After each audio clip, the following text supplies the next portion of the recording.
প্রথম থেকে এই শিশু হাসপাতালের আইসিইউ ম্যানেজমেন্ট আলহামদুলিল্লাহ অনেক ভালো।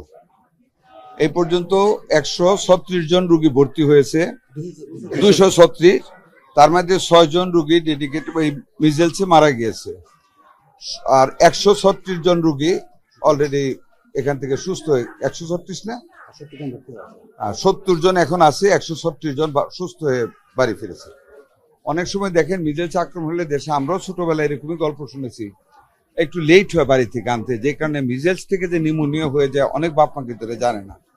গ্রাম দেশে দেখবেন নিম পাতা দিয়ে ইয়া করে অনেক কিছু করে যাতে না চুলকায়। যাই হোক, আমরা আপনার চেষ্টা করতেছি। আজকে এখানে আসা আসলে পরিদর্শন না, এটা একটা মানবিক কারণে আমাদের মাননীয় প্রধানমন্ত্রী, এই যে যমজ দুটা বোন রিসা রিহা, ওটা নিউজটা পেপারে এসছে যে রিসা মারা গেছে, রিহা জীবিত আছে।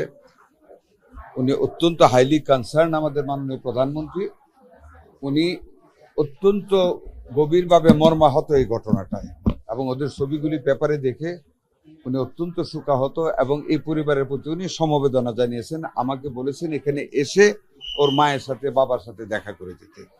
মাননীয় প্রধানমন্ত্রীর নির্দেশে এখানে আসলাম, রিহার মায়ের কাছে আমার মাননীয় প্রধানমন্ত্রীর সমবেদনা জানালাম। মাননীয় প্রধানমন্ত্রী এই পরিবারকে দেখভাল করবেন, এটাও আমাকে বলেছেন ওদেরকে জানাইতে, এটাও জানালাম। ওদের চিকিৎসার দায়িত্ব মাননীয় প্রধানমন্ত্রী যদি কিছু লাগে সেটা করবেন, বা হসপিটাল কর্তৃপক্ষ অত্যন্ত ভালোভাবে, ওনাদেরকে আগেই নির্দেশ দেওয়া হয়েছে, ভালোভাবে দেখভাল করতেছে। এটা আলহামদুলিল্লাহ, আমাদের ভ্যাকসিনেশন হাতে প্রচুর এসেছে, আমাদের সমস্ত প্রস্তুতি আছে, যেটা 3রা মে থেকে সারা দেশব্যাপী করার কথা ছিল, এটা আমরা 20 তারিখে এগিয়ে নিয়ে আসছি। আর 12 তারিখে তো একটা চলবে, আপনারা জানেন, ময়মনসিংহ সিটি কর্পোরেশন, বিগার city corporation, Barishal city corporation, Dhaka city north and south একবারে 12 তারিখ থেকে চলতেছে। আর 30টা জেলার, 18টা জেলার 30টা উপজেলা তো চলছে, সেটার সাথে অ্যাড হবে ইনশাল্লাহ।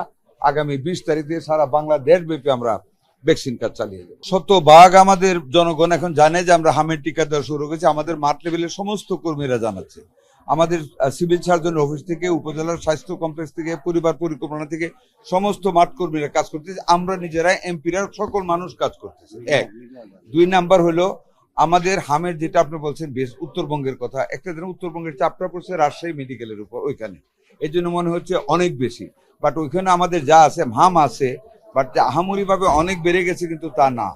আল্লাহর রহমতে আমাদের চিকিৎসা, আর এখন তো টিকা দেওয়া শুরু হয়েছে, আশা করি গ্রাজুয়ালি এটা কমে আসবে। আমরা চেষ্টা করতেছি, আপনারা দোয়া করবেন। আমাদের এই ভ্যাকসিনেশন দেওয়ার জন্য কর্মীর কোনো সংকট নেই। আমাদের প্রত্যেকটা গ্রামের জন্য নির্দিষ্ট করা লোক আছে, এবং দে উইল স্টার্ট দেওয়ার ওয়ার্ক, তারা কাজ করে যাবে। টিকা দেওয়ার লোক আমরা নিচ্ছি আরো বেটার রিচ করার জন্য পাবলিকের কাছে, যে 1 লক্ষ কর্মী আমরা নিচ্ছি, মাঠ লেভেলে টেকনিশিয়ান বলেন, কেয়ার গিভার বলেন, মিডওয়াইফার বলেন, এটা ভাগ করে এগুলি দেখা হচ্ছে কোনটাতে কতগুলি নেওয়া হবে, সারা দেশব্যাপী নেওয়া হবে, যাতে করে ইকুইটেবল ডিস্ট্রিবিউশন হয়। স্বাস্থ্য সেবা দেওয়া লোক, এটা একটা আলাদা ইস্যু, এটা এডেড হবে আগামী অর্থ বছরে ইনশাআল্লাহ। আমরা অলরেডি কাজ করতেছি। বেড তো আমাদের যেটা কোভিড এর সময় করা হয়েছিল না, অনেকগুলি স্পেস করা হয়েছে, সব আমরা একভাবে স্টার্ট করি নাই। আমরা যখন প্রয়োজন পড়েছে ওইটা আমরা স্টার্ট করেছি, ওইগুলো আমাদের আন্ডার প্রিপারেশন, আমরা স্টার্ট করবো যদি রোগী বাড়ে, দোয়া করে যাতে না বাড়ে। আমরা আশা করি আমরা যেটুকু এখন করেছি এর ভিতরে আমাদের লিমিটেশনে থাকবে, রোগীর সংখ্যা কমে আসবে। আমরা রেডি একেবারে। আমরা আরো 10টা আইসিইউ ইউনিট সারা বাংলাদেশ ব্যাপী 10টা জেলাতে 10টা আইসিইউ ইউনিট আমরা অলরেডি রেডি করে দিয়েছি, মানে আপনার অক্সিজেন সহ। শিশু হাসপাতাল তো আছে, এটা তো আছেই। আরো 10টা ডিস্ট্রিক্ট হসপিটাল আলহামদুলিল্লাহ আমরা রেডি করে রেখেছি আইসিইউ ইউনিট, যেটা আমরা স্টার্ট করবো। আমাদের অনেকগুলি মেডিসিন ইমার্জেন্সি বেসিস আমরা কিনতেছি ফর অল দ্য হসপিটালস। আমার জেনে কথাটা প্রপার রিপ্লাই দিতে হবে। ধন্যবাদ।